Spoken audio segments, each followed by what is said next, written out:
Une religieuse tremblante a déclaré, « Le nouveau pape conduira des millions d'âmes dans les ténèbres ».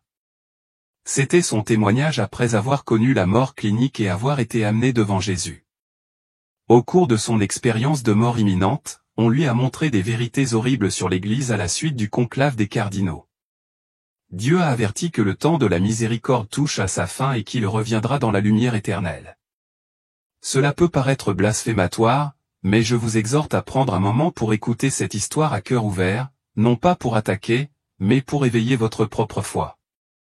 Un leader peut être une lumière, mais il peut aussi devenir un instrument permettant aux forces des ténèbres de gouverner. Nous cherchons uniquement à apporter la vérité au nom de ceux qui ont trop peur pour parler. S'il vous plaît, ne laissez pas la fausse lumière vous aveugler. Alors, de quoi cette religieuse a-t-elle été témoin qui l'a fait parler avec une telle certitude? Le nouveau pape est-il vraiment digne de diriger l'Église comme tant de personnes l'ont proclamé? Restez avec nous à travers cette histoire car elle pourrait complètement changer votre foi. Je m'appelle Jenny. J'ai 50 ans, je suis religieuse et j'ai passé toute ma vie dans le silence du couvent, un lieu où j'ai trouvé la paix dans la prière et dans la présence de Dieu. Mais cet après-midi fatidique, un accident m'a arraché de ce monde et m'a plongé dans une série de visions terrifiantes qui ont ébranlé les fondements même de ma foi. Aujourd'hui, je partage cette histoire non pas pour la gloire, mais à cause d'une mission divine, une mission qui m'oblige à parler alors même que mon cœur tremble de peur. Il y a quelques jours à peine, la nouvelle du nouveau pape est arrivée dans notre couvent, un lieu isolé mais pas entièrement coupé du monde. Les sœurs ont été émues en apprenant que de la fumée blanche s'était élevée au-dessus de la basilique Saint-Pierre, annonçant l'élection d'un nouveau Saint-Père, le pape Léon Ier XIV, le premier Américain à siéger sur le trône de Saint-Pierre. Certaines sœurs ont qualifié cela de signe d'une nouvelle ère, de miracle pour l'Église mondiale. Mais quand j'ai appris la nouvelle, quelque chose s'est serré dans ma poitrine. Un Américain. Pourquoi lui? Je n'ai pas douté du Saint-Esprit. Pourtant, des chuchotements bouillonnaient sans relâche dans mon esprit.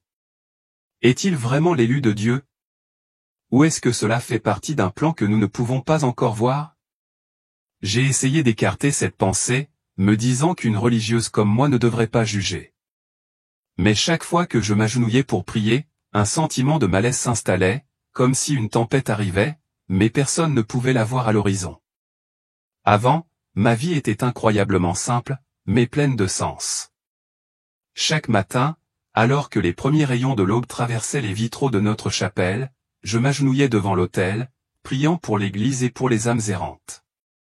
J'aime Jésus de tout mon cœur, mais ces dernières années, un léger malaise avait commencé à grandir en moi. L'Église, maison de vérité et de lumière, semblait vaciller. Les rumeurs de scandales financiers, les murmures de compromis avec le monde et le silence de ceux qui auraient dû défendre la doctrine m'ont profondément troublé. J'ai commencé à me demander, la lumière du Christ brille-t-elle encore dans ces lieux sacrés? Ou avons-nous laissé les ombres nous envahir? Cet après-midi-là, je nettoyais le sous-sol du monastère, me préparant pour la prière du soir. Le vieil escalier en bois qui descendait m'avait toujours fait marcher avec prudence. Mais ce jour-là, mon esprit était perdu dans mes pensées sur le pape Léon Ier et sur l'Église. L'image de la fumée blanche, des cloches qui résonnaient et du sourire du nouveau pape sur le petit écran de notre salle commune me hantait. J'ai raté une étape. Un bruit aigu et discordant retentit lorsque mon pied glissa de l'escalier. Mon corps a plongé vers le bas et ma tête a heurté violemment le bord de la poutre en bois. La douleur éclata comme un feu, brûlante et soudaine, mais seulement pour un instant. Puis tout s'est dissous dans l'obscurité. Mais ce n'était pas l'obscurité de l'inconscience. C'était un vide froid, comme si mon âme avait été arrachée de mon corps. Je ne sentais plus le sol froid en pierre sous moi. N'entendais plus le vent murmurer dans les salles du monastère. Ne respire plus. Un étrange frisson m'entoura. Pas le froid de l'hiver, mais un vide si profond qu'il me transperçait, comme si la vie elle-même avait été vidée de l'univers. Ma conscience est restée vive. Mon esprit tournait, mes oreilles bourdonnaient et je savais que je n'étais plus de ce monde. Je ne tombais pas, je ne flottais pas, mais j'étais entraîné dans une autre dimension, un endroit que le langage terrestre ne pourrait jamais décrire. À ce moment-là, j'ai compris que j'étais mort ou, à tout le moins, que mon corps ne fonctionnait plus. Pourtant, mon âme a survécu et elle était portée par une force bien plus grande que tout ce que je pourrais imaginer. Un murmure n'est pas venu à travers le son, mais comme un flux de pensées qui a transpercé directement mon esprit. Jenny, approche-toi. Tu as été choisi pour voir la vérité. J'ai tremblé. Je ne savais pas ce qui m'attendait, mais je pouvais sentir un poids sacré peser sur mon esprit. Une mission dont je ne pouvais pas me détourner. Ce que je m'apprête à partager n'a pas pour but de susciter une controverse ou de porter un jugement, mais d'éveiller. J'ai vu les profondeurs de l'enfer, le trône manipulé par les ténèbres et la lumière éternelle de Jésus-Christ. J'ai entendu sa voix et il m'a donné pour mission d'avertir son peuple avant que la fenêtre de la miséricorde ne se ferme. La vérité est peut-être douloureuse, mais c'est le seul chemin qui nous mène à travers les ténèbres. Si vous avez des questions, tapez simplement « Je réfléchis à quelque chose » dans les commentaires. Peut-être que nous ou notre communauté confessionnelle pouvons vous aider à trouver de la clarté. N'oubliez pas que Dieu n'est pas offensé par vos questions. Il n'a le cœur brisé que lorsque nous gardons le silence face à ses avertissements. La chaîne Eternal Bible Stories vous invite à rejoindre notre communauté religieuse en vous abonnant et en laissant votre nom et votre ville dans les commentaires. Nous élèverons ton nom devant le Seigneur dans la prière, en parcourant ensemble ce chemin de foi. Si cette histoire vous touche, pensez à appuyer sur le bouton Super Merci, l'icône en forme de cœur sous la vidéo. Chaque don que vous offrez est une bougie éclairant le chemin, nous aidant à redonner espoir à des milliers d'autres personnes. Maintenant, nous vous invitons à continuer d'écouter l'histoire de Jenny. L'obscurité m'engloutit si profondément que j'avais l'impression qu'elle pourrait étouffer mon âme. Le monastère avait disparu. L'escalier en bois a disparu. Il ne restait plus qu'un vide sans fin, froid et étouffant. Une horrible puanteur, comme du soufre brûlé et de la chair en décomposition, a envahi ma conscience. Même si je n'avais plus de nez pour sentir, j'avais envie de crier, mais aucune voix ne sortait. Seule une pure terreur hurlait dans mon esprit. Puis je les ai entendus, les cris. Des gémissements angoissants comme des milliers d'âmes déchirées par le tourment. Le son ne ressemblait à aucune voix humaine. C'était une fusion de désespoir, de regret et de rage sans issue. J'ai baissé les yeux, ou plutôt, ma conscience était attirée vers le bas et j'ai vu de faibles silhouettes ou formes de vie. Ils n'étaient ni tout à fait humains, ni entièrement démoniaques, juste des âmes tordues et déformées par leur propre choix. Des images défilaient devant moi comme des éclats de verre brisés, nettes et terrifiantes. J'ai vu un homme qui portait autrefois des robes de pouvoir, maintenant brûlant dans les flammes parce qu'il avait vendu la vérité pour la gloire et l'influence. Une femme, son visage grotesquement déformé par les plaisirs terrestres, criait maintenant alors que ses mêmes désirs lubriques se retournaient contre elle, la déchirant. Je voulais me détourner, mais une force invisible me maintenait en place, me forçant à être témoin des conséquences du fait de tourner le dos à Dieu. Soudain, une douce lumière perça l'obscurité. Ce n'était pas aveuglant, mais doux, juste assez pour repousser l'horreur. L'ange Gaby est apparu, majestueux dans sa forme, mais ses yeux pleins de compassion. « Jenny, tu vois l'abîme de la vérité, dit-il, sa voix résonnant comme de l'eau coulant sur la pierre.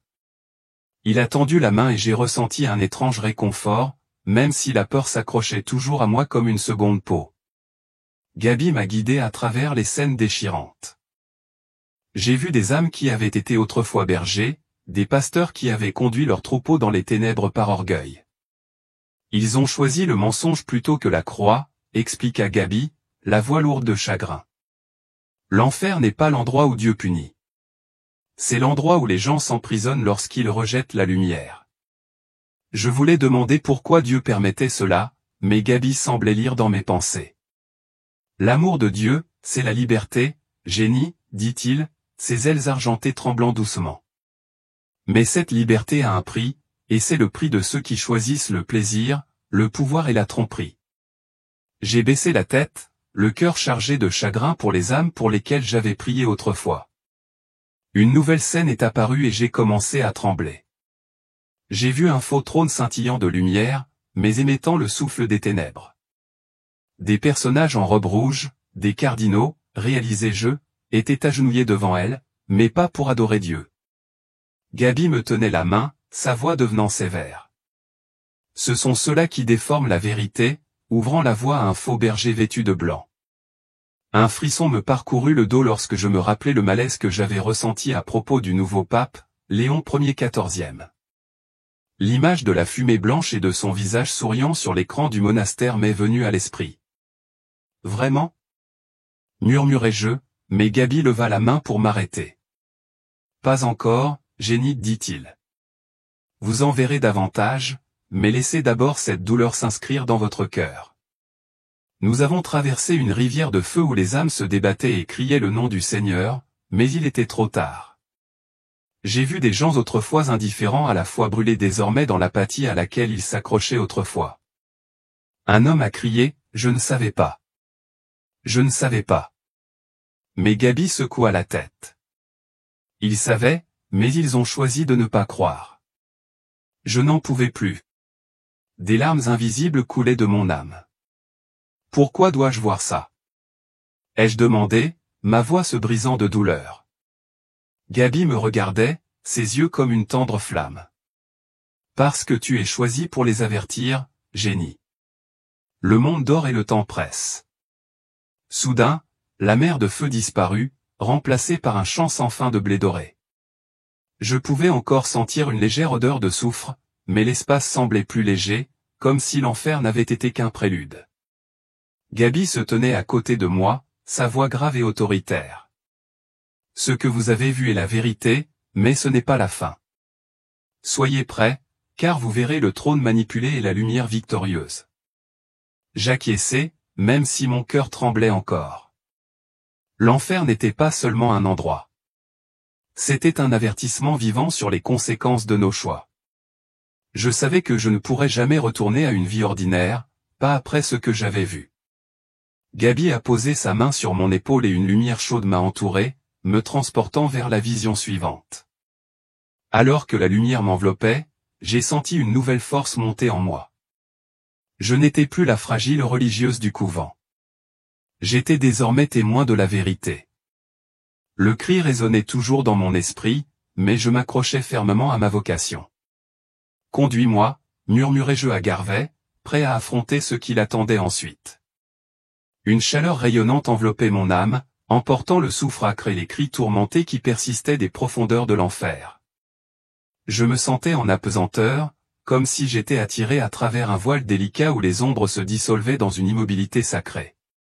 Je me trouvais dans la grandeur de la chapelle Sixtine, ses murs imposants ornés de la fresque de Michel-Ange brillant faiblement sous une lumière spectrale qui semblait palpiter de malaise.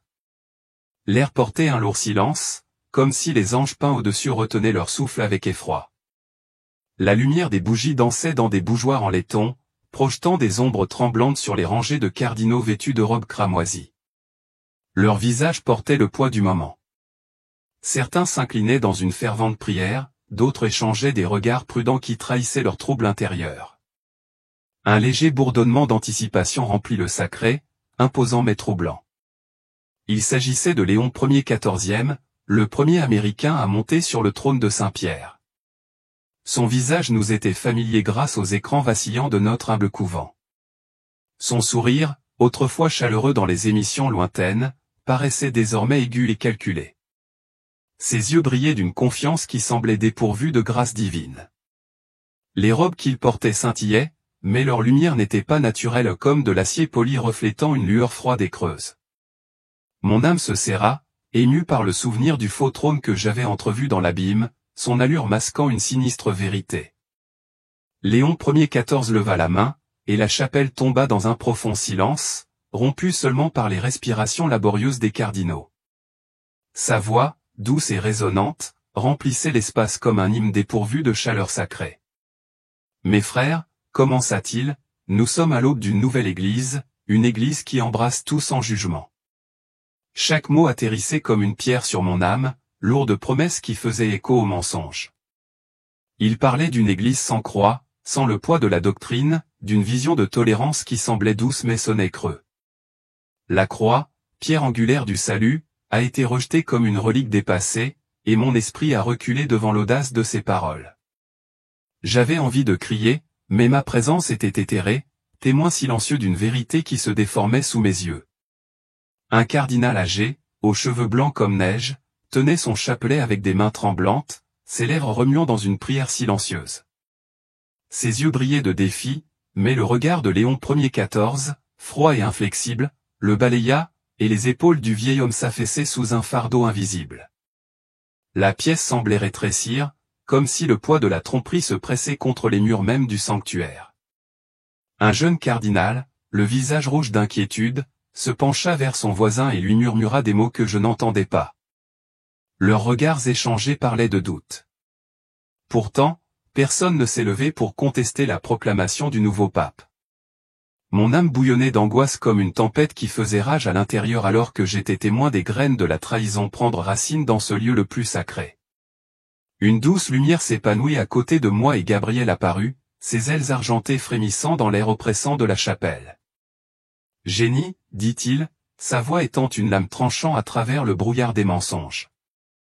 Vous voyez un berger qui ne conduit pas au pâturage du Seigneur, mais au bord de l'abîme. » Ces paroles me transpercèrent l'âme, confirmant la crainte qui me hantait depuis que le nom de Léon Ier résonnait pour la première fois dans le couvent. Gabriel désigna le pape et mon regard suivit, apercevant une silhouette sombre glissant derrière lui, sa forme indistincte mais menaçante. La silhouette murmura à l'oreille de Léon Ier XIV, des mots qu'aucun mortel ne pouvait entendre, et un frisson parcourut mon essence, comme si j'avais effleuré le vide. Les robes blanches du pape scintillaient de la même fausse lumière que j'avais vue en enfer, une façade scintillante qui cachait une profonde obscurité. Ces promesses de progrès et d'unité coulaient comme du miel, mais il leur manquait l'amour et le sacrifice des enseignements du Christ. Je me suis souvenu de la nuit passée en prière lorsque les chuchotements d'une église égarée avaient éveillé la peur dans mon cœur. Aujourd'hui, dans la chapelle Sixtine, cette peur s'est solidifiée pour devenir une dure réalité, une trahison se déroulant sous les yeux du ciel. Gabriel m'a guidé vers un coin de la chapelle où le « jugement dernier » de Michel-Ange semblait remuer, ses figures vives palpitant de vie. Des images défilaient devant moi, montrant des fidèles du monde entier, des villages reculés aux villes tentaculaires, regardant le discours de Léon Ier XIV sur des écrans lumineux, leurs visages illuminés d'espoir, ignorant que sa vision d'une nouvelle église ouvrait les portes d'un vide spirituel. Ils sont attirés par une église sans salut, dit Gabriel, la voix tremblante de tristesse, un sanctuaire creux où la croix est abandonnée. Mon âme pleurait avec des larmes visibles, mêlées à la douleur d'innombrables prières restées sans réponse. Je pensais à mes sœurs du couvent, dont certaines avaient salué Léon Ier XIV comme un phare de renouveau, aveugle à l'abîme qui se cachait sous ses paroles. La tromperie était magistrale, dissimulée sous couvert de compassion et de progrès, conçue pour séduire même les dévots. Les yeux de Gabriel rencontrèrent les miens, brûlant d'une flamme constante qui ancra mon esprit hésitant. Ce mensonge prospère parce qu'il imite la lumière, a-t-il déclaré. Mais toi, génie, tu es appelé à dévoiler la vérité cachée en toi. Une cloche solennelle sonna, signalant la fin du conclave, et Léon Ier XIV se dirigea vers le balcon donnant sur la place Saint-Pierre. J'ai suivi, mon âme planant au-dessus de la mer de gens en contrebas, leurs acclamations montant comme une marée pour saluer leur nouveau pape. Pourtant, pour moi, il n'était pas un berger, mais une ombre jetant une fausse lumière sur des millions d'âmes sans méfiance. La foule agitait des banderoles, leurs voix unifiées dans la jubilation, mais un murmure résonnait au plus profond de mon esprit comme une prophétie gravée dans l'éternité. Le faux berger égarera, dit-il. Mais la lumière de Dieu brillera à travers ceux qui tiendront ferme. Mon âme tremblait, non pas de peur, mais du poids d'une mission que je ne pouvais plus ignorer. La main de Gabriel reposait sur mon épaule, sa lumière stable et inflexible comme un phare dans une tempête. Tu ne peux pas arrêter cette marée, génie, dit-il, sa voix résonnant avec détermination. Mais vous pouvez allumer une flamme pour guider les perdus. J'ai hoché la tête, ma détermination se durcissant, tandis que les acclamations ci-dessous se fondaient dans un rugissement lointain. La chapelle Sixtine, autrefois bastion de la vérité divine, était désormais le théâtre d'une grande tromperie. Pourtant, dans mon âme, une étincelle d'espoir a vacillé, alimenté par la certitude que la lumière de Dieu pouvait percer même les ténèbres les plus profondes. Avec les paroles de Gabriel résonnant dans mon cœur, je me préparais à faire avancer cette vérité, une flamme solitaire contre les ombres grandissantes.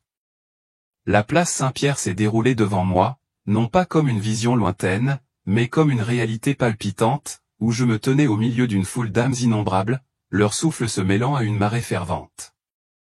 Les cloches de la basilique sonnaient avec une résonance majestueuse, se mêlant aux acclamations extatiques qui saluaient le pape Léon Ier XIV, debout sur le balcon, les bras tendus en triomphe. Pourtant, la chaleur qui émanait de la foule ne portait aucune chaleur divine, seulement un zèle fébrile qui ressemblait à un culte d'une idole creuse. Mon âme remua avec inquiétude, sentant une dissonance sous la jubilation. Le soleil projetait une lueur dorée sur le pape Léon Ier XIV, ses robes blanches scintillant d'une allure qui semblait captiver les masses. Ses yeux, cependant, étaient vides de calculs froids, surveillant une mer de visages déjà pris au piège par sa présence. Des banderoles flottaient dans les airs, arborant des slogans proclamant « Nouvelle Église, Nouvel Espoir, Léon Ier XIV, Lumière du siècle ». Mon esprit reculait, hanté par ces paroles dans la chapelle Sixtine, paroles qui cherchaient à effacer la croix, et qui se répandaient maintenant comme une peste sur la place. Gabriel s'est matérialisé à côté de moi, sa présence discrète, ses ailes argentées vacillant comme de faibles braises dans une tempête qui s'amassait. « Génie, regarde les âmes devant toi, dit-il, sa voix étant une lame douce traversant la clameur de la foule. Il tendit la main, révélant des fils délicats, fins comme de la gaze, enlaçant chaque personne dans la foule. Ses fils palpitaient d'une lumière trompeuse, liant les cœurs à une foi qui n'exigeait aucun sacrifice, aucun respect pour Dieu. Une jeune femme se tenait à proximité, les yeux brillants de ferveur alors qu'elle hissait une bannière bien haute. Pourtant, le fil autour d'elle se resserra, atténuant l'étincelle de son âme. Un homme âgé s'est agenouillé devant une statue de Saint-Pierre, son chapelet tremblant dans ses mains noueuses, mais le fil a déformé sa prière, redirigeant sa dévotion vers Léon Ier XIV. Cette vision transperça mon essence comme une blessure qui saignait un chagrin invisible. J'avais envie de tendre la main, mais ma forme était intangible, témoin silencieux d'un vol de vérité sacrée. La foule a entonné un hymne, leur voix s'élevant à l'unisson. Pourtant, le chant n'exaltait pas Christ, mais les idéaux creux de la nouvelle Église. Des mots comme tolérance et liberté résonnaient sans fin, privés du pouvoir rédempteur de la croix, sonnant faussement à mes oreilles. Un vent froid a balayé la place, inaperçu des masses ravies, et mon âme a tremblé comme si elle avait été effleurée par les mêmes fils qui les liaient. L'air devenait lourd, comme si les pierres mêmes de la basilique pleuraient la trahison qui se déroulait. Gabriel m'a conduit à travers la foule grouillante jusqu'à un coin où des écrans géants diffusaient le discours de Léon Ier, son image dominant la place et au-delà. De Rome au village lointain, des millions de personnes regardaient, le visage brillant d'un espoir qui masquait un désespoir rampant. Les fils autour d'eux brillaient plus fort, attirant les âmes vers un gouffre enveloppé de promesses de paix. J'ai mal au cœur, imaginais-je mes sœurs au couvent, dont certaines avaient autrefois salué ce pape comme un héros divin. Ces paroles sont comme les murmures des serpents, dit Gabriel, ses yeux flamboyants d'un feu juste. Ils offrent du réconfort mais coupent le chemin vers Dieu, forgeant une foi qui n'en est pas du tout. Sa voix avait un poids qui a stabilisé mon esprit tremblant, me poussant à voir la profondeur de la tromperie. Les écrans ont clignoté et pendant un instant, j'ai aperçu une ombre dans les yeux de Léon Ier XIV, un soupçon fugace d'obscurité guidant ses paroles. Un groupe de jeunes se tenait à proximité, leurs téléphones allumés pendant qu'ils diffusaient le discours, leur voix bourdonnant d'enthousiasme pour cette église progressiste. Les fils autour d'eux se resserrèrent, leur énergie vibrante siphonnée dans un vide que je ne pouvais nommer. Mon âme a pleuré, non pas de larmes, mais d'une plainte silencieuse pour l'innocence volée. J'ai pensé aux prières que nous partagions autrefois au couvent, risquant désormais d'être noyés par cette marée de mensonges. La main de Gabriel reposait sur mon épaule et une douce force me traversait comme un ruisseau désaltérant une terre desséchée. Cette tromperie est périlleuse car elle porte un masque de beauté, a-t-il déclaré, sa voix étant un avertissement solennel qui a ancré ma détermination.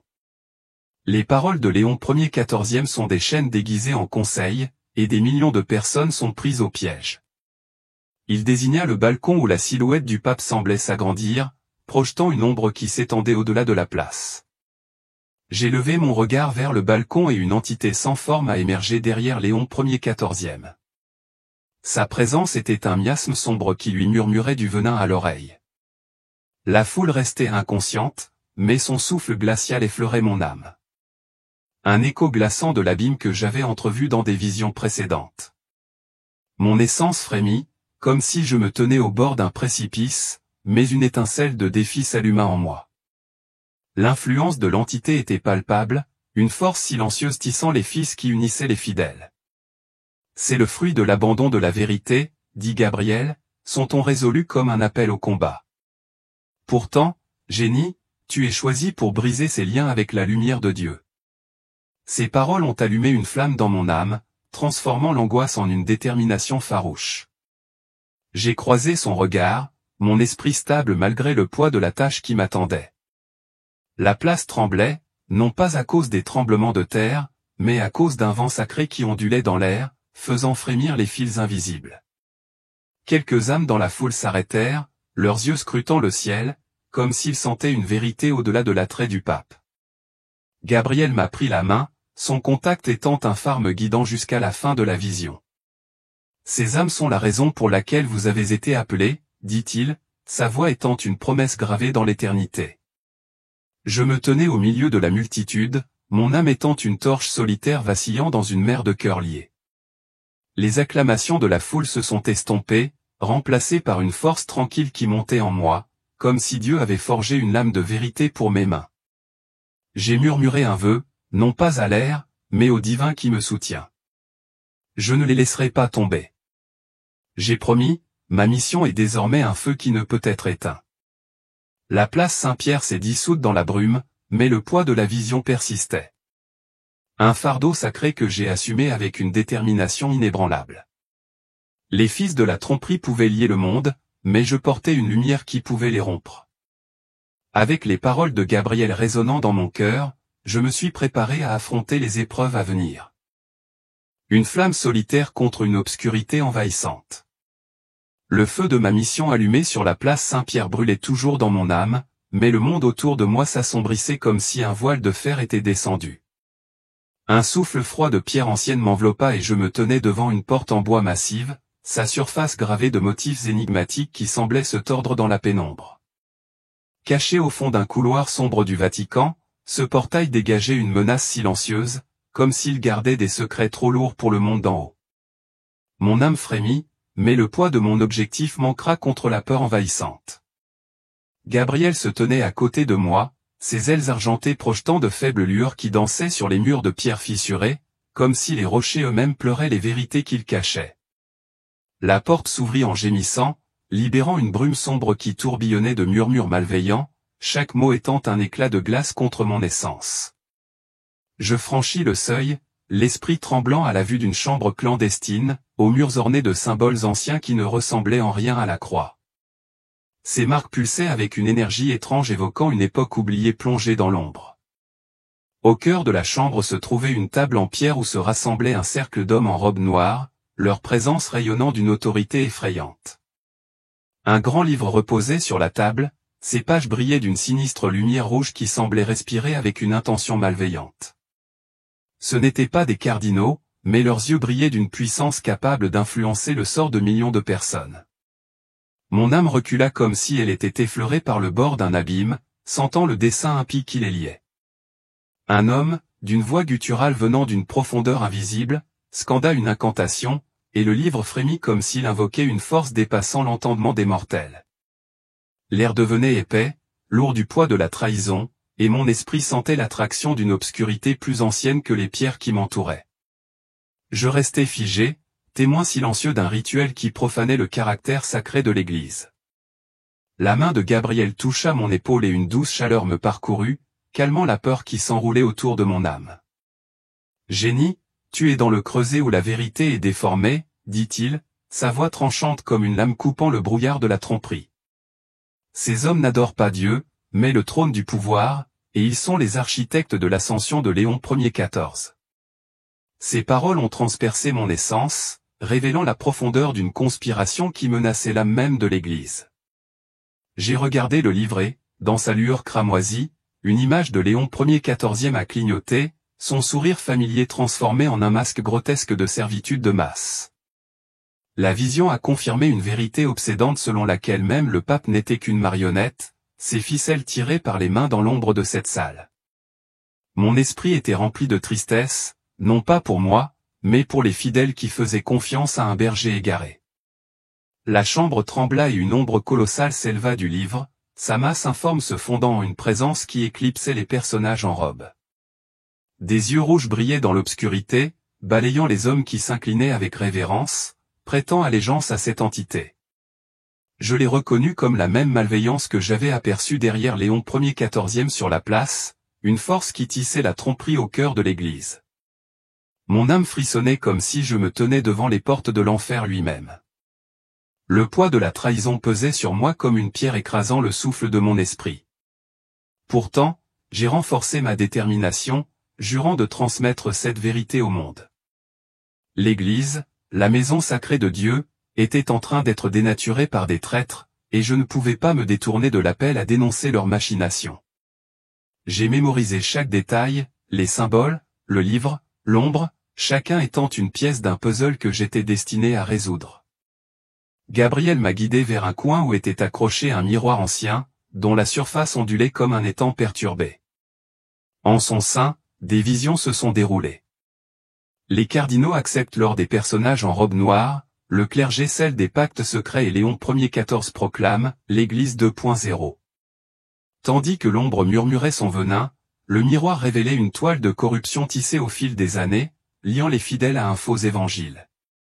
Mon essence me faisait mal en imaginant les millions de personnes prises au piège par ce mensonge méticuleusement conçu. Ils ont forgé une alliance avec les ténèbres, dit Gabriel, sa voix lourde de chagrin mais résolue comme la pierre. Ce n'est pas une simple rhétorique, génie, mais un plan enraciné dans une méchanceté ancienne. Ces paroles ont attisé un feu en moi, transformant le chagrin en une farouche détermination à affronter ce mal. Les visions du miroir s'estompèrent, mais leur vérité brûlait dans mon âme, un phare que je ne pouvais ignorer. Une nouvelle image vacilla dans le miroir, montrant d'innombrables croyants de la place Saint-Pierre aux hameaux isolés, liés par des cordes invisibles qui obstruaient leur vision. Une femme, au visage envoûtant comme celui d'une sœur de mon couvent, s'agenouillait devant une icône de Léon Ier XIV. Cette vision a été une lame dans mon cœur, mais elle a aiguisé ma détermination, me poussant à agir en héros de la vérité. La pièce trembla violemment et les silhouettes en robe noire levèrent les yeux comme si elles sentaient un intrus dans leur sanctuaire. L'ombre s'est retournée, ses yeux cramoisis se sont fixés sur les miens, et une voix a tonné dans mon esprit, promettant d'écraser quiconque défierait sa volonté. Mon âme est restée ferme, non pas par courage, mais par une foi ancrée dans la lumière inflexible de Dieu. Gabriel leva la main et une vague de rayonnement argenté éclata, repoussant la colère de l'ombre et me protégeant de sa méchanceté. Nous nous retirâmes dans le couloir, la lourde porte se refermant, scellant les murmures à l'intérieur. Pourtant, l'image du livre rouge restait comme une cicatrice dans mon esprit. Les murs de pierre froide semblaient se refermer, mais une nouvelle force me traversa, un don du divin. Ils détiennent un grand pouvoir, dit Gabriel, ses yeux brûlants d'une flamme éternelle qui transperça les ténèbres. Mais la puissance de Dieu est plus grande, et toi, génie, tu dois être prête à affronter des épreuves qui mettront ta foi à l'épreuve. Ces paroles étaient un appel de clairon, me poussant à embrasser le chemin à parcourir, quels que soient les périls. J'ai hoché la tête, ma mission étant désormais une torche allumée dans la nuit, inextinguible par la peur. Le couloir s'est évanoui et je me suis retrouvé devant un imposant mur de pierre, gravé de prophéties qui scintillaient sous une faible lumière sainte.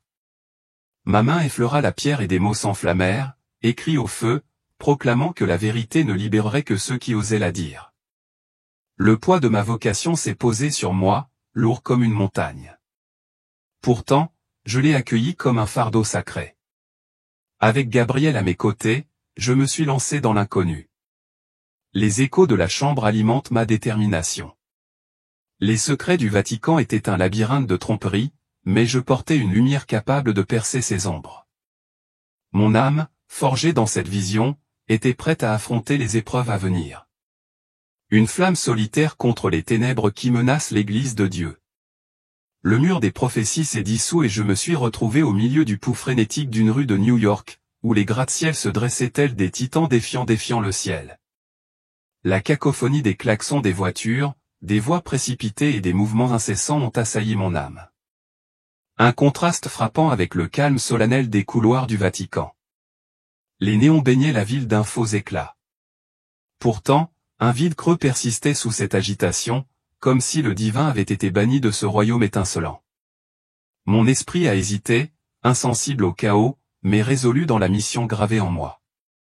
Gabriel se tenait à côté de moi, ses ailes argentées à peine discernables sous la lueur criarde, son regard sévère transperçant la façade de la ville comme une lame traversant la brume. Au loin, un imposant panneau d'affichage arborait une image du pape Léon Ier XIVe. Son sourire brillait à côté des mots « Le pape de la paix, bienvenue à New York ». Cette vue a provoqué un frisson dans mon essence, un rappel de la tromperie dont j'avais été témoin sur la place Saint-Pierre. Mon âme se serra comme si elle se préparait à faire face à une tempête d'attraits mondains. Nous pénétrons dans un hôtel luxueux, dont les sols en marbre reflètent l'opulence d'une salle de conférence aux parois de verre où se déroule un sommet. Des hommes politiques en costume sur mesure et des hommes d'affaires ornés de montres en or remplissaient l'espace. Leurs visages brillent d'ambition plutôt que de foi. Au centre était assis le pape Léon Ier XIVe. Ses robes blanches contrastaient fortement avec la foule, mais son sourire avait un éclat de compromis dépourvu de la grâce sacrée du berger. Mon esprit recula, sentant une trahison dissimulée sous les atours du pouvoir. Un homme s'est levé, la voix douce comme du velours, offrant des milliards pour financer une église moderne alignée sur le progrès. Ses paroles étaient pleines de promesses, mais elles me glaçaient l'âme comme un contrat signé dans l'ombre. La pièce bourdonnait d'approbation, mais je voyais la lumière dans leur cœur vaciller, atténuée par un brouillard d'avidité et de tromperie. Mon essence me faisait mal comme si elle était effleurée par le bord d'un marché profane. Un écran géant s'est allumé, diffusant le discours de Léon Ier aux Nations Unies. Sa voix était polie et résonnante. L'Église doit embrasser tout le monde, des identités diverses aux expressions d'amour illimité, a-t-il déclaré, chaque mot étant un joyau poli dépourvu du feu de la vérité de Dieu. Le public a éclaté d'applaudissements, mais mon âme était en deuil, sentant le pouvoir rédempteur de la croix être mis de côté. Le poids de ces paroles pesait sur moi comme une pierre sur mon cœur, lourd de chagrin pour les fidèles égarés. Gabriel m'a conduit depuis New York et la scène s'est déplacée vers une élégante salle de conférence à Washington, D.C., où journalistes et législateurs ont encerclé Léon Ier le XIV. Une députée aux yeux perçants lui tendit un dossier dans lequel elle promettait des alliances politiques en échange du soutien de l'Église aux lois progressistes. Il accepta le dossier, sa poigne ferme comme s'il tenait une arme forgée en compromis. Mon esprit tremblait, sentant les fondements sacrés de la doctrine se fissurer sous le poids de l'ambition terrestre. Gabriel se tourna vers moi, les yeux brillants comme des torchers dans un monde sombre. « Génie, tu as été témoin de la séduction du pouvoir mondain, dit-il, sa voix basse étant un grondement qui coupa à travers la clameur de la pièce. Léo XIV se plie à ses pressions, abandonnant l'ordre divin de Dieu pour les applaudissements des hommes. Ces paroles ont allumé un feu en moi, transformant le chagrin en une détermination inébranlable pour faire face à cette trahison. J'ai regardé de plus près et la vérité a brûlé mon âme. Ces dirigeants ne recherchaient pas la volonté de Dieu, mais l'Église comme un pion pour le profit et le contrôle. Un homme d'affaires leva un verre, son rire retentissant en parlant des marchés ouverts par une Église réformée. Mon essence bouillonnait comme une rivière agitée par la tempête. Pourtant j'ai mémorisé chaque visage, chaque mot, bien décidé à témoigner de cette trahison. L'ombre que j'avais vue auparavant suivait Léon Ier XIV, ses murmures tissant une toile de mensonges dans la pièce. Une journaliste griffonnait furieusement, ses notes annonçant Léon Ier XIVe comme la pièce maîtresse d'un récit mondial de progrès. Ses paroles, bien qu'éloquentes, étaient creuses, dépourvues de la grâce salvatrice de la croix. Et mon âme a pleuré pour les millions de personnes qui liraient son histoire. J'ai serré les poings, non pas par désespoir, mais dans le vœu farouche de rompre les liens de la tromperie qui lie les fidèles. La pièce vibrait d'ambition, mais un léger courant de malaise persistait, comme si certains sentaient le mensonge derrière l'éclat. Gabriel m'a guidé jusqu'à une vaste fenêtre donnant sur les rues de Washington, où des banderoles proclamant « Église 2.0 » flottaient au vent. Les foules se sont rassemblées en contrebas, agitant des drapeaux arc-en-ciel et des images de Léon Ier XIVe. Leurs acclamations étaient un hymne à un faux prophète du progrès.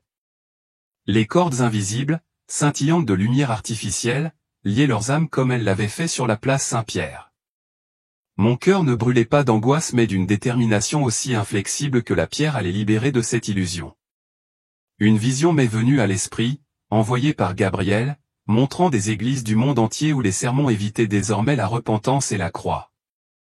Un jeune prêtre, la voix hésitante, prêchait un amour sans limite, mais la lumière du sanctuaire s'éteignait, engloutie par une obscurité rampante. Cette vision a été une blessure pour mon âme, mais elle a aiguisé mon objectif, me poussant à protéger la foi qui me tenait à cœur. Je pensais à mon couvent, à ces simples prières désormais menacées, et une flamme de détermination rugissait en moi. La voix de Gabriel éclata, lourde comme du granit, mais aussi perçante que légère. Lorsque l'ordre de Dieu est abandonné, l'Église devient l'ombre d'elle-même, a-t-il déclaré, ces paroles constituant un avertissement solennel. La doctrine s'est affaiblie comme une lampe éteinte, laissant les âmes errer dans les ténèbres. Son regard m'a stabilisé, ancrant mon esprit contre la marée de la tentation du monde. Je me tournai vers lui, les yeux inébranlables comme forgés dans le feu de la vérité divine. Comment puis-je combattre cette marée? Ai-je demandé, ma voix ferme malgré le poids de mon appel. Tiens bon à la vérité, génie, répondit Gabriel, son rayonnement étant un phare dans la tempête. Ces paroles étaient un manteau que je revêtais, lourd mais puissant, me préparant aux batailles à venir. La salle de conférence s'est évanouie et je me suis retrouvé au sommet d'une colline surplombant Washington, ses lumières scintillant comme des étoiles trompeuses. Gabriel m'a tendu un petit livre, dont les pages brillaient d'une douce lumière, un témoignage miniature de la vérité. Je l'ouvris et une seule ligne jaillit, proclamant que la vérité était une flamme éternelle, que le mensonge ne pouvait éteindre. J'ai saisi le livre, son poids était une montagne. J'ai embrassé une torche pour guider mon chemin.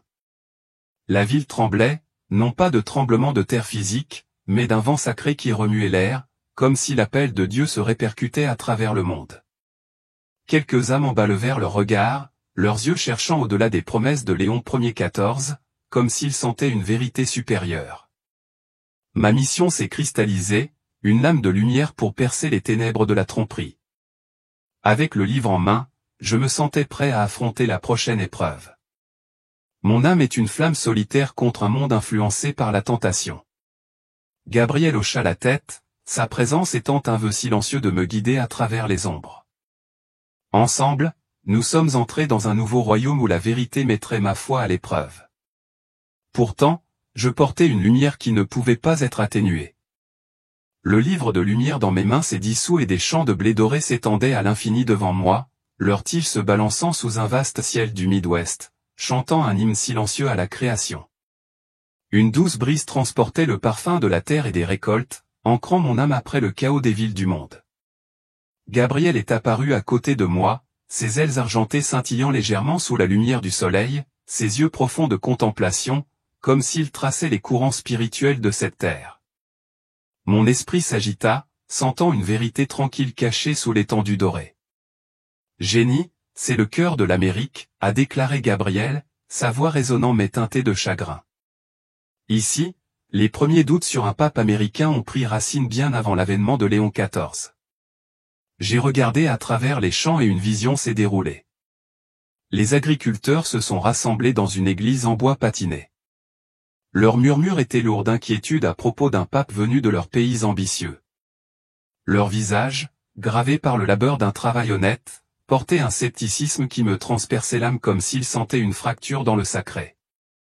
Les champs de blé ont disparu et je me trouvais dans un bureau faiblement éclairé à Washington, D.C., où des politiciens en costumes impeccables se blottissaient autour d'une table de conférence raffinée. Un homme à la voix froide comme l'acier a présenté un plan pour tirer parti de Léon Ier XIV, visant à amplifier l'influence de l'Amérique à travers une église réinventée. Des documents secrets, empilés comme des briques de trahison, détaillaient les fonds et les pressions pour façonner la voie du Vatican. Mon essence recula comme si elle était balayée par un vent venimeux, sentant l'Église réduite à un pion dans un jeu de domination. L'ombre familière dérivait à travers la pièce, sa présence informe chuchotant aux oreilles de l'intrigant, tout comme elle l'avait fait pour Léon Ier XIVe. Mon âme frémit en reconnaissant les mêmes ténèbres qui hantaient les chambres secrètes du Vatican et la place Saint-Pierre. L'air devenait lourd, comme si les murs eux-mêmes pleuraient la profanation du dépôt sacré.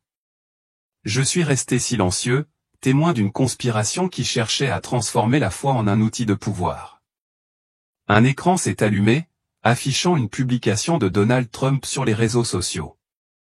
Son texte audacieux proclamait la nomination d'un pape américain comme une idée insensée, inadaptée à l'ancien manteau du Vatican.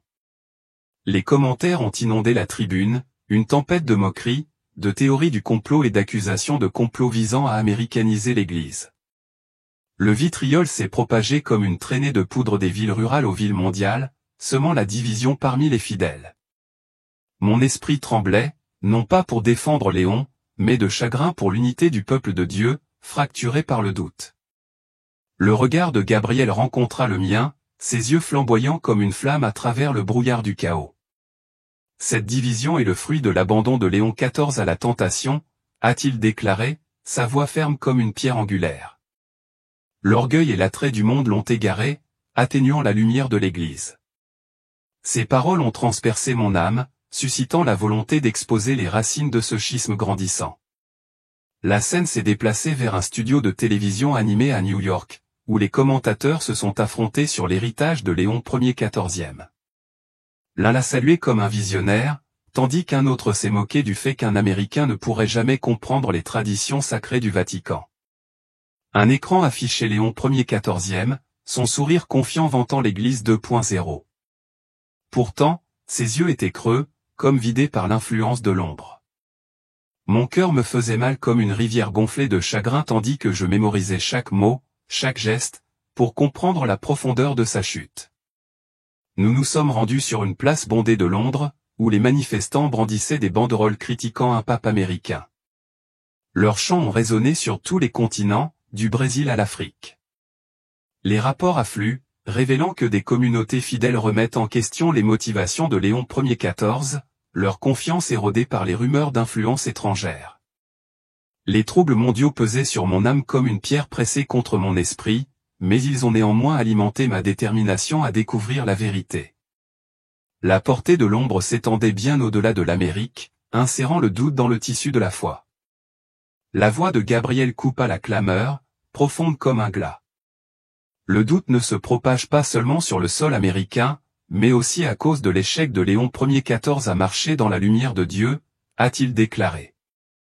Son orgueil a ouvert la porte à la division, laissant les âmes vulnérables à la tromperie. Ces paroles étaient un appel de clairon, me poussant à porter la vérité au cœur de cette tempête. Une vision s'épanouit dans mon esprit, vive comme si Gabriel l'avait peinte, montrant Léon Ier XIV dans une chambre isolée du Vatican, acceptant une épaisse enveloppe d'un envoyé américain. Ses mains tremblaient, mais il l'ouvrit, l'ombre s'agrandissant, murmurant des promesses de gloire et d'influence. L'image a brûlé mon âme, témoignage d'un berger qui a choisi le pouvoir plutôt que l'appel divin. Mon esprit brûlait, non pas de désespoir, mais d'un vœu farouche de révéler cette trahison. Il aurait pu diriger avec justice, a déclaré Gabriel, les yeux lourds de chagrin mais inflexibles comme la pierre. Au lieu de cela, il a embrassé le chemin de l'ombre, abandonnant la charge sacrée de l'Église. Le poids de ces paroles s'est posé sur moi comme un manteau que j'étais destiné à porter. J'ai serré les poings, non pas en signe d'angoisse, mais pour canaliser mon chagrin en une détermination aussi forte que le fer. La scène s'est déplacée vers une petite église du Midwest, ses murs en bois illuminés par des bougies, où les croyants s'agenouillaient dans une fervente prière pour obtenir des conseils sur Léon Ier XIV. Une jeune fille, les joues sillonnées de larmes, murmura que la nouvelle église semblait vide, dépourvue de la vérité de la croix. Les bougies clignotaient, fragiles mais inébranlables, un phare de foi au milieu de la tempête du doute. Mon âme s'est réchauffée comme si elle était touchée par une brise d'espoir, voyant que la lumière de Dieu brûlait encore dans les cœurs humbles. Gabriel se tenait à côté de moi, son éclat doux mais inébranlable comme un phare perçant la nuit. Ce doute révèle une soif de vérité, a-t-il déclaré, sa voix étant une prophétie gravée dans l'éternité. Toi, génie, tu dois porter la lumière là où les ténèbres cherchent à la cacher. Ces paroles ont ancré mon esprit, clarifiant ma mission malgré son poids intimidant. L'église a disparu et je me suis retrouvé sur un chemin de terre rouge serpentant à travers des champs de blé doré, une simple croix de bois s'élevant à son extrémité. Un rayon de lumière brillait de la croix, m'enveloppant, et une voix, non pas celle de Gabriel mais celle de Dieu, résonnait dans mon âme, m'ordonnant de tenir bon. Ces mots étaient un fleuve de force qui coulait en moi, renforçant ma détermination à affronter les épreuves à venir. Je me suis agenouillé, non pas par peur, mais par gratitude, sentant le pouvoir de la foi monter comme une marée. Le chemin tremblait doucement, comme si la terre murmurait sa propre prophétie sacrée, me poussant à avancer. Je me levai, les yeux fixes, la lumière de la croix me guidant à travers les ombres grandissantes. Le poids de ma vocation pesait sur moi, lourd comme une montagne. Pourtant, c'était un fardeau que j'assurais avec une conviction inébranlable. Gabriel hocha la tête, sa présence étant un vœu silencieux de marcher à mes côtés dans l'obscurité. Le champ s'étendait à l'infini devant nous, rappelant que la flamme de la vérité pouvait percer même la tromperie la plus profonde. Je m'avançai, la croix derrière moi, mon âme comme un flambeau solitaire, prêt à affronter les projets qui restaient à révéler. Le chemin de terre rouge et sa croix se sont dissous et je me suis retrouvé dans une ruelle étroite de Boston, où les lampadaires tamisés projetaient une faible lueur sur les murs de briques patinées. Une petite église en pierre se dressait devant moi, ses portes en bois s'ouvrant en grinçant tandis qu'un jeune prêtre, Léon Ier, 14e dans ses premières années, émergeait, les yeux brillants d'une foi fervente.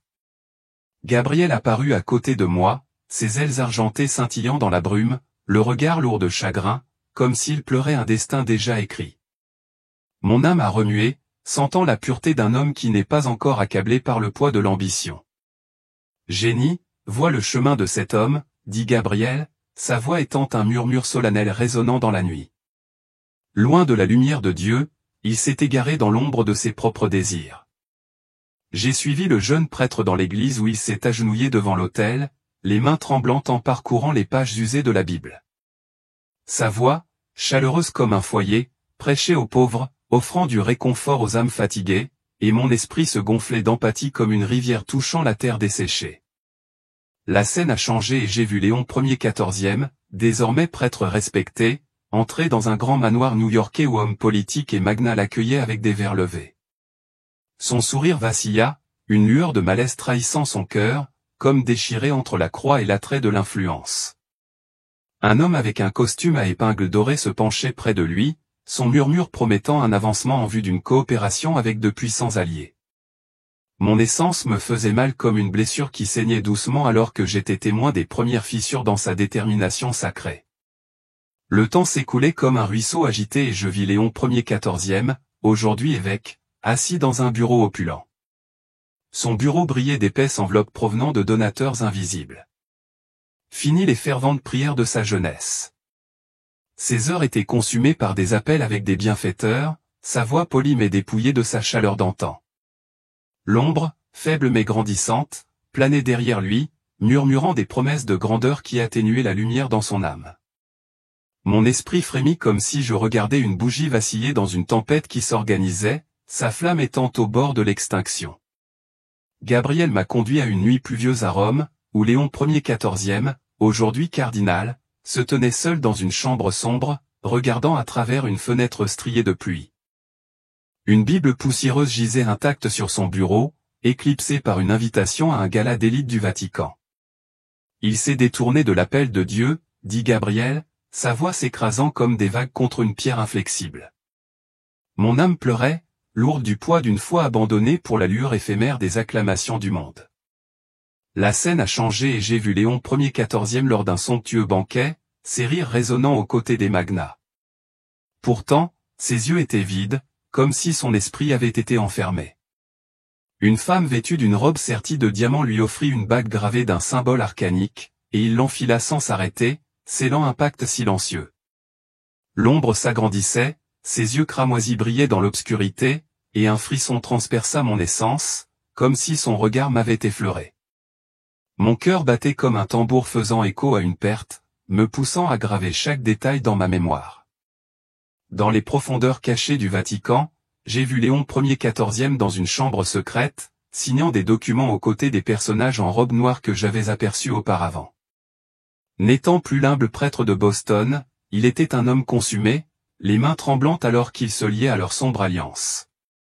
La présence de l'ombre était palpable, ses murmures tissant une tapisserie d'ambition qui étouffait son âme.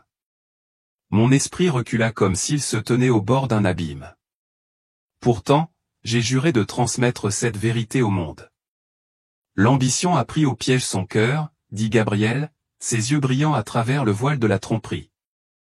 Sa trahison a commencé avec le premier pas loin de la lumière de Dieu. Ses paroles étaient une lame, tranchant mon chagrin pour révéler l'urgence de ma mission. Je restais silencieux, mon âme étant un vaisseau pour la douleur d'une église égarée par quelqu'un qui connaissait autrefois le divin. En réfléchissant au voyage de Léon Ier XIV, d'une petite église aux salles du pouvoir, une lueur de compassion s'est agitée en moi comme une brise sur le sable aride. Il avait autrefois aimé le Seigneur, sa foi étant un phare pour les perdus. Pourtant, chaque compromis l'avait rapproché du vide.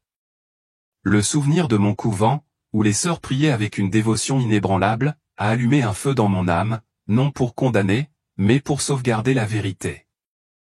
Ma détermination s'est durcie comme une pierre forgée dans une flamme divine, prête à affronter les ténèbres qui l'avaient embrassée. Gabriel m'a guidé vers une chapelle tranquille où les chandelles dansaient sur une peinture du Christ crucifié.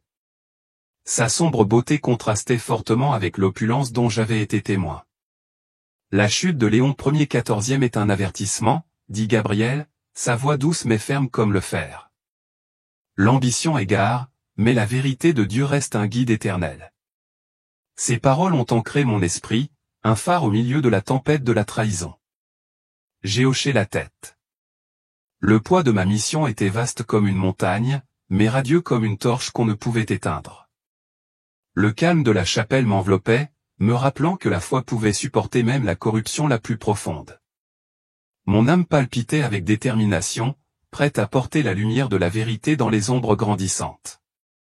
La chapelle s'est évanouie et je me suis retrouvé sur une falaise déchiquetée surplombant un océan noir, ses vagues rugissant comme les cris des âmes abandonnées. Une étoile solitaire brillait au-dessus de l'horizon, et un murmure, divin et inflexible, résonnait en moi, proclamant que la vérité était lumière, et moi, sa porteuse. La voix a rempli mon essence comme une rivière alimentant un terrain vague, renforçant ma détermination pour les épreuves à venir.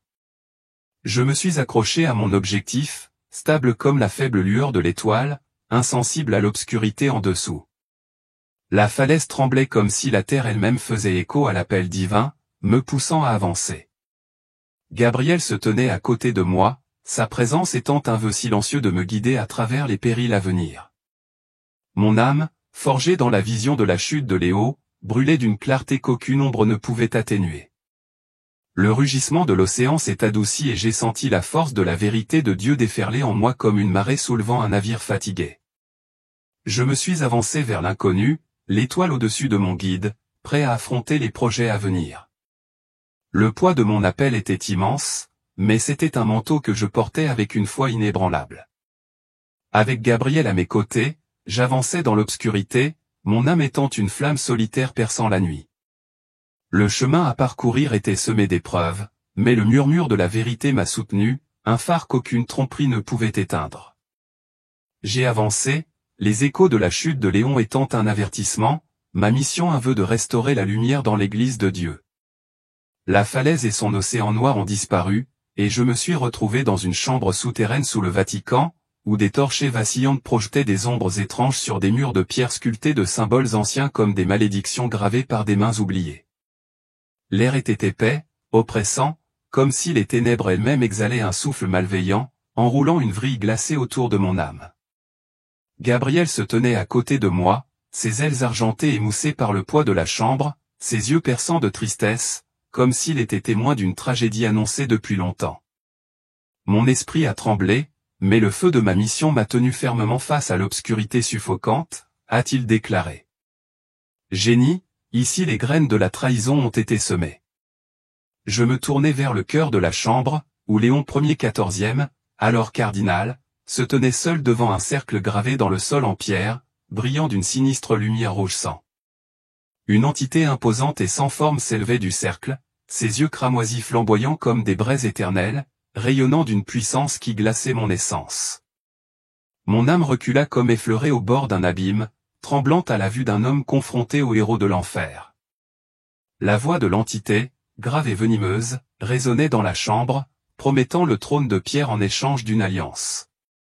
Acceptez mes conditions, et aucun pouvoir ne vous le refusera, siffla-t-il, chaque mot étant un serpent glissant à travers mon esprit. Léon Ier XIV. Son visage, pâle mais illuminé d'ambition, s'agenouilla. Ses mains tremblantes acceptèrent un parchemin noir des mains obscures de l'entité. Mon cœur battait comme une blessure palpitante de chagrin alors que j'étais témoin du moment où la foi a été échangée contre le pouvoir. Le parchemin se déploya, révélant une liste de cardinaux, leurs secrets et leurs péchés mis à nu, un outil pour plier le conclave à sa volonté. Avec cela, votre trône est assuré, grogna l'entité, sa voix étant une lame traversant l'air sacré. J'ai senti une froideur transpercer mon âme, comme si les pierres de la chambre pleuraient la trahison qui se déroulait devant elle. Ma détermination s'est renforcée, me poussant à mémoriser chaque détail, chaque mot pour témoigner de ce pacte impie. L'entité a étendu ses bras invisibles et une vision s'est matérialisée. Des millions de personnes se sont inclinées devant Léon Ier XIV alors que la lumière de Dieu s'estompait sur la terre. L'Église 2.0 sera mon triomphe, rugit-il, proclamant une foi dénuée de croix, de repentance et de vérité divine.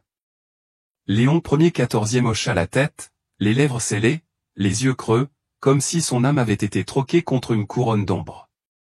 Mon esprit s'est rempli d'angoisse comme une tempête frappant un rivage fragile, m'obligeant à porter cette vérité au monde.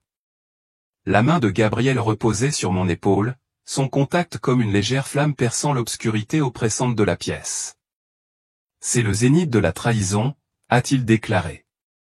Son regard est une épée transperçant le voile de la tromperie. Léon Ier XIV a abandonné non seulement l'Église mais aussi la lumière même de Dieu. Ces paroles ont ancré mon âme tremblante, transformant mon chagrin en une détermination inébranlable d'affronter cette alliance. La chambre trembla et l'entité se retourna, ses yeux rouges flamboyants se fixant sur moi comme si elle sentait un intrus dans son domaine.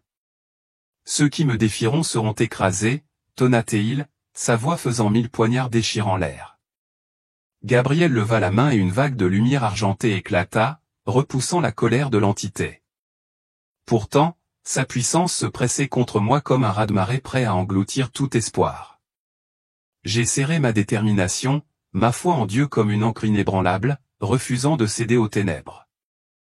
La scène a changé et j'ai vu Léon Ier XIV sortir de la chambre, le parchemin noir caché dans sa robe, les yeux froids, dépouillé de la chaleur du prêtre de Boston qu'il était autrefois. Une vision du conclave a émergé, les cardinaux votant dans la chapelle Sixtine, les visages marqués par l'inquiétude, des murmures de coercition se répercutant dans la salle sacrée. L'ombre glissait parmi eux, un marionnettiste invisible tirant les ficelles, et mon âme me faisait mal comme une lame transperçant le cœur de l'Église. Je restai silencieux, gravant la scène dans ma mémoire, témoin de la manipulation qui couronna un faux berger. Gabriel m'a conduit dans un coin où une dalle de pierre portait une ancienne inscription avertissant qu'une alliance avec les ténèbres perdrait la lumière pour toujours. Ce pacte est la racine de toute tromperie, dit-il, la voix lourde de chagrin, mais résolue comme la pierre. Pourtant, la lumière de Dieu surpasse tout, et toi, génie, tu es choisi pour la restaurer. Ces paroles ont allumé un feu en moi, un phare pour guider ma mission à travers les ombres grandissantes. La chambre s'est évanouie et je me suis retrouvé dans un désert rouge flamboyant sous un ciel étouffé de nuages noircis, où une croix radieuse brûlait d'un air de défi au milieu de la désolation. Une voix, non pas celle de Gabriel, mais divine, tonnait depuis la croix, proclamant que la vérité était une flamme et que je la portais. Les mots déferlèrent en moi comme une rivière faisant revivre une terre aride, fortifiant mon esprit pour les épreuves à venir. Je me suis agenouillé, l'âme inondée de gratitude, sentant la lumière de la croix comme un bouclier contre les ténèbres. Le désert tremblait comme si la terre elle-même faisait écho à la proclamation divine, me poussant à me lever et à avancer. Gabriel se tenait à côté de moi, sa présence étant un vœu silencieux de me guider à travers les périls à venir. Ma mission brûlait en moi, une torche non éteinte par le poids de l'alliance dont j'avais été témoin. Je me levai, les yeux fixés sur la croix, prêt à affronter les projets à venir. Les nuages noircis s'écartèrent, révélant une seule étoile, dont la lumière promettait que la vérité pourrait percer même la tromperie la plus profonde. J'ai senti la force de Dieu couler à travers moi comme une marée soulevant une âme fatiguée, affermissant ma détermination face aux ténèbres. La chaleur du désert me pressait, mais mon esprit restait frais, ancré par la voix divine qui avait parlé. Avec le rayonnement de la croix derrière moi, je suis entré dans l'inconnu, mon âme étant une flamme solitaire traversant la nuit. Le souvenir de l'alliance de Léon Ier XIV pesait sur moi, un avertissement du péril de l'ambition. Pourtant, cela a alimenté ma détermination à restaurer la lumière de l'Église. Les ailes argentées de Gabriel brillaient faiblement, me rappelant que je n'étais pas seul dans ce combat sacré. Le désert s'étendait à l'infini devant moi, ses sables rouges témoignant des épreuves qui m'attendaient. Je me suis accroché à mon objectif aussi inflexible que l'étoile au-dessus, sachant que le chemin à parcourir mettrait ma foi à l'épreuve jusqu'à son essence. Pourtant, le murmure divin m'a soutenu, un phare qu'aucune ombre ne pouvait éteindre. J'ai avancé, la lumière de la croix comme guide. Ma mission, un vœu de briser l'alliance avec les ténèbres. Les échos de la chambre persistaient, rappel solennel du coup de la trahison. Mais mon âme brûlait d'espoir, prête à apporter la vérité à un monde pris au piège du mensonge. Avec Gabriel à mes côtés, je me suis dirigé vers la révélation suivante. Mon cœur, vaisseau de la flamme éternelle de Dieu. Le désert rouge flamboyant et sa croix rayonnante se sont dissous, et je me suis retrouvé enveloppé dans une étendue infinie de pure lumière, comme si le souffle du ciel avait tissé une tapisserie de rayonnement divin. Aucun sol ne tenait mes pieds. Aucun ciel n'encadrait l'horizon, seulement une lueur douce mais écrasante qui faisait fondre toutes les peurs de mon âme. Gabriel se tenait à côté de moi, ses ailes argentées courbées en signe de respect, ses yeux scintillants de respect, comme s'il se tenait en présence de l'éternité elle-même. Mon esprit tremblait, non pas de peur, mais de l'amour irrésistible qui palpitait à travers la lumière illimitée. « Génie, ouvre ton cœur », murmura Gabriel, sa voix étant une douce mélodie tissée dans la symphonie divine. « Jésus le Sauveur vient à vous maintenant. » La lumière s'intensifia et de son cœur émergea Jésus, sa robe blanche scintillant comme une constellation d'étoiles. Sa présence était un phare d'autorité inflexible et de compassion sans limite. Ses yeux, profonds d'amour, détenaient un pouvoir qui transperçait toute tromperie. Les blessures sur ses mains et ses pieds brillaient d'une lumière dorée. Marques éternelles du triomphe de la croix. Je tombai à genoux, mon âme tremblante, non pas de peur, mais sous le poids d'un amour si vaste qu'il me traversa comme une rivière nettoyant une terre aride. Son sourire était une aube se levant sur mon esprit, et sa voix résonnait, douce comme une brise, mais puissante comme le tonnerre. Génie, tu as été choisi pour transmettre ma vérité à un monde enveloppé de mensonges. Mon cœur se gonfla comme une flamme allumée dans l'obscurité, bouleversé par la charge sacrée qui m'était confiée. Jésus leva la main et une vision se matérialisa dans la lumière, montrant Léon Ier XIV sur le trône de pierre, une ombre imposante se profilant derrière lui, orchestrant chacune de ses paroles. Cet homme choisi par les ténèbres conduit mon Église dans le mensonge, dit Jésus, sa voix lourde de chagrin mais résolue comme la pierre. Ma miséricorde diminue et les signes de mon retour se déploient sur toute la terre. Mon âme frissonna comme si le temps lui-même s'inclinait sous la gravité de ses paroles. Sentant la proximité du jugement divin, il fit un geste vers l'étendue infinie et des visions apparurent devant moi. Des étoiles tombant en cascade comme des larmes, le soleil s'atténuant dans un ciel lugubre et une croix flamboyante illuminant les cieux, annonçant son retour. Quand les ténèbres engloutiront les nations et que la vérité sera déformée, ma lumière brillera sans s'éteindre, a-t-il déclaré, son regard étant un feu qui a brûlé toute illusion. Seuls les fidèles verront le signe et resteront inébranlables. Mon esprit a tremblé comme une feuille dans un vent sacré, aidé par le manteau de responsabilité qu'il m'a placé. En me rapprochant, la présence de Jésus m'a enveloppé. Son amour, une flamme chaude apaisant chaque cicatrice de mon âme. Vous devez proclamer la vérité sur Léon XIV et son Église 2.0, a-t-il déclaré. Sa voix était un appel divin qu'aucun cœur ne pouvait refuser. Ceux qui écoutent, vous deviendrez des phares, guidant les perdus vers mon étreinte. Ma détermination déferla comme une rivière traversant la pierre, prête à transmettre son message malgré son poids. Une autre vision s'est déroulée, révélant des millions de personnes à travers le monde, depuis d'humbles villages jusqu'à des villes tentaculaires, liées par les liens invisibles de la tromperie de Léon Ier XIV.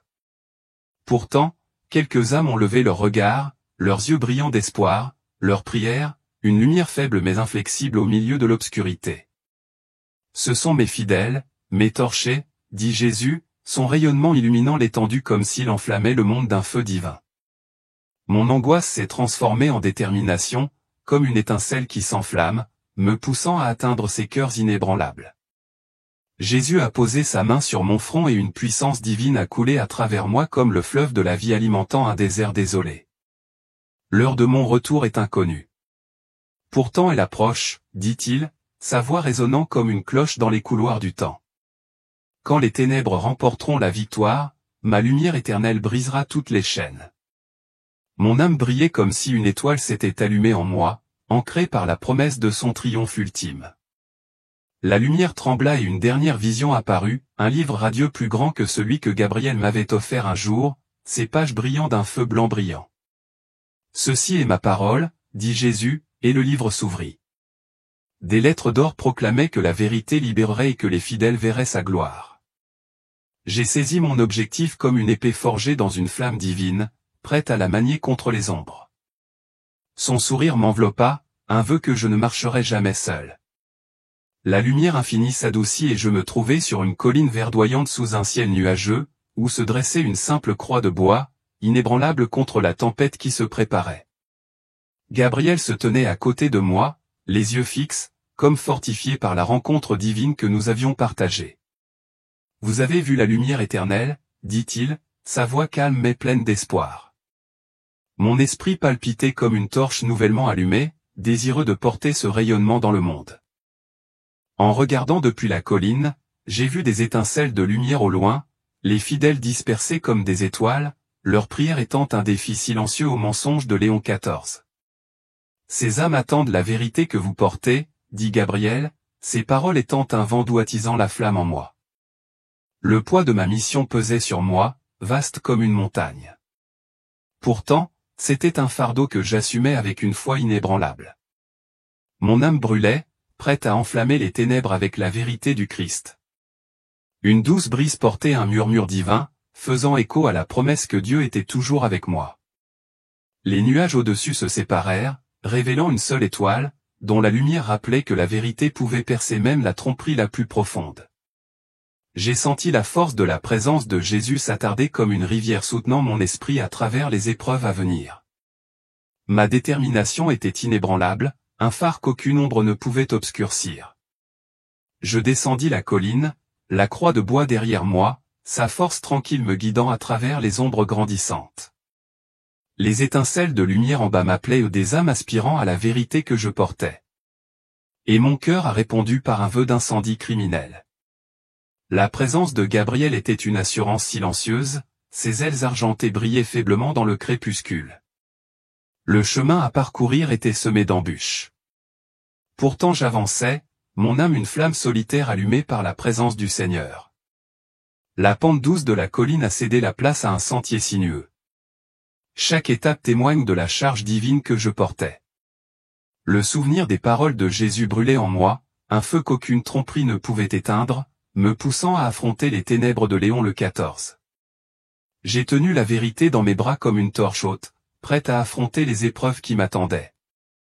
À chaque respiration, je sentais la promesse de son retour, un espoir qui stabilisait mon cœur face à la tempête à venir. La colline verdoyante et sa croix inébranlable se sont évanouies, et je me suis réveillé sur le lit étroit de mon couvent, où la lumière du soleil du matin pénétrait par la fenêtre, peignant le sol de pierre d'une chaleur dorée. Mon âme palpitait encore de la lumière éternelle de Jésus. Pourtant, la vérité sur Léon Ier le XIVe pesait, lourde comme une montagne forgée dans le feu divin.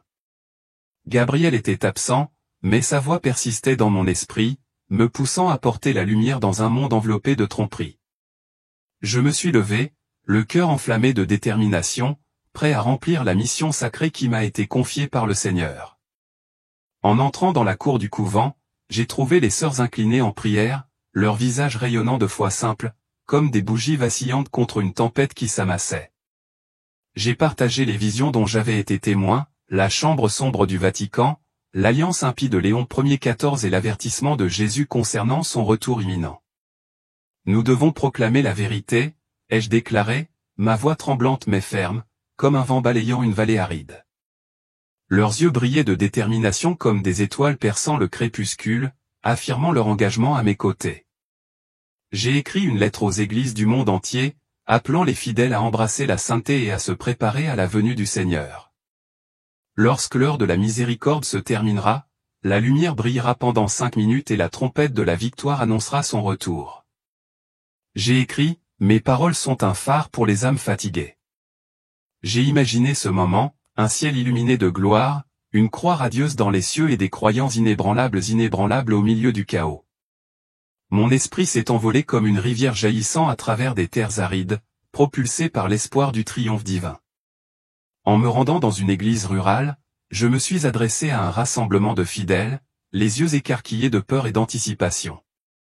Alors que j'ai révélé la trahison de Léon XIV, l'église tremblera, mais ceux qui s'accrochent au Christ brilleront comme des flambeaux.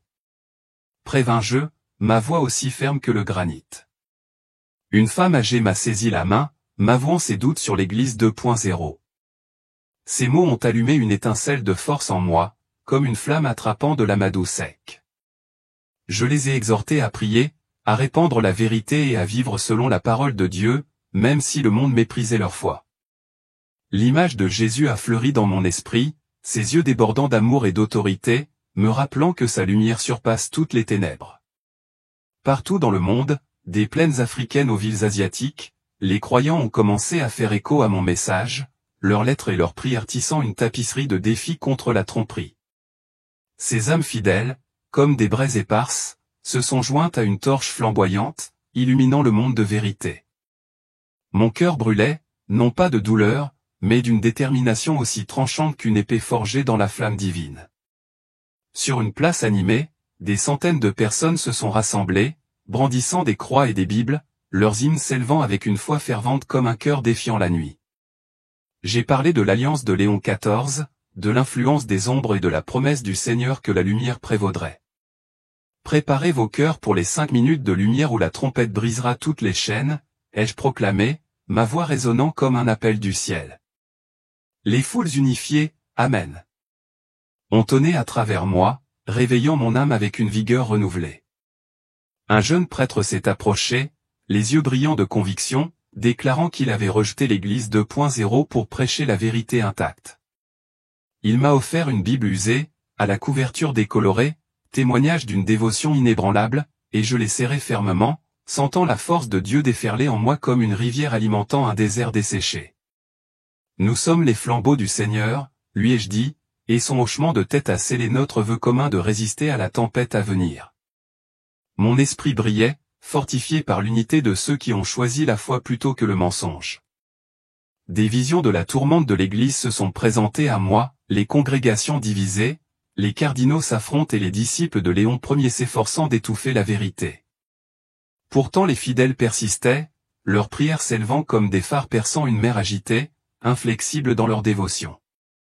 Les ténèbres sont féroces, mais le Seigneur est toujours avec nous. Murmurai-je, mon âme ancrée comme un rocher au milieu des vagues. J'ai envoyé d'innombrables lettres, chacune étant une graine de foi, espérant qu'elle prendrait racine dans les cœurs avides de vérité divine. De retour au couvent sous un ciel étoilé, je m'agenouillai devant l'autel, la présence de Jésus m'enveloppant, chaude comme une flamme embrasant mon esprit. J'ai prié pour avoir la force d'endurer les épreuves à venir. Mon cœur ouvert à la direction divine qui m'avait conduit jusqu'ici. Une voix douce résonnait en moi, m'assurant que j'étais choisi, ces paroles étant un baume pour mon âme fatiguée. Je me suis levé, les yeux brûlants de détermination, prêt à relever les défis qui cherchaient à obscurcir la lumière de Dieu. J'ai appelé tous ceux qui voulaient m'écouter, les exhortant à inscrire « Amen » dans leur cœur et à agir de toute urgence en priant, en partageant la vérité et en vivant dans la sainteté. J'ai imaginé le jour du retour du Seigneur, où la lumière éclaterait pendant 5 minutes, l'appel de la trompette brisant les chaînes des ténèbres. « Soyez le flambeau du Seigneur », ai-je déclaré, ma voix résonnant comme un appel céleste, dépassant bien les murs du couvent. Mon âme palpitait de conviction, un phare qu'aucune tromperie ne pouvait éteindre.